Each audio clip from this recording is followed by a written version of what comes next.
মানবতা বিরোধী অপরাধের মামলায় মৃত্যুদণ্ডপ্রাপ্ত অপরাধী শেখ হাসিনার ছেলে এবং তার তথ্য ও যোগাযোগ প্রযুক্তি বিষয়ক উপদেষ্টা সজীব ওয়াজেদ জয়কে উপস্থিত হতে পত্রিকায় বিজ্ঞপ্তি প্রকাশের নির্দেশ দিয়েছেন আন্তর্জাতিক অপরাধ ট্রাইব্যুনাল। সেই সাথে পরবর্তী শুনানির জন্য আগামী 17 ডিসেম্বর দিন ধার্য করেছেন আদালত। বুধবার ট্রাইব্যুনাল 1-এর চেয়ারম্যান বিচারপতি মোহাম্মদ গোলাম মর্তুজা মজুমদারের নেতৃত্বাধীন বিচারিক প্যানেলে এই সংক্রান্ত বিষয়ে আদেশ দেন।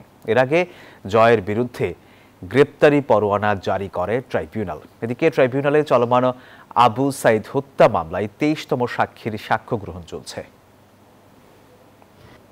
আইসিটি মন্ত্রণালয় বাংলাদেশের গণহত্যাকে আড়াল করার জন্য ইন্টারনেট বন্ধ করে সারা বাংলাদেশে গণহত্যাকে যেভাবে ফ্যাসিলিটেট করেছিল, গোটা দুনিয়ার কাছ থেকে এই গণহত্যার তথ্য লুকানোর চেষ্টা করেছিল, সেটার মাস্টারমাইন্ড কিন্তু সে সজীব ওয়াজেদ জয়, এবং সেটা বাংলাদেশে থেকে এই পরিকল্পনার বাস্তবায়ন করেছেন জুনায়েদ আহমেদ তলব।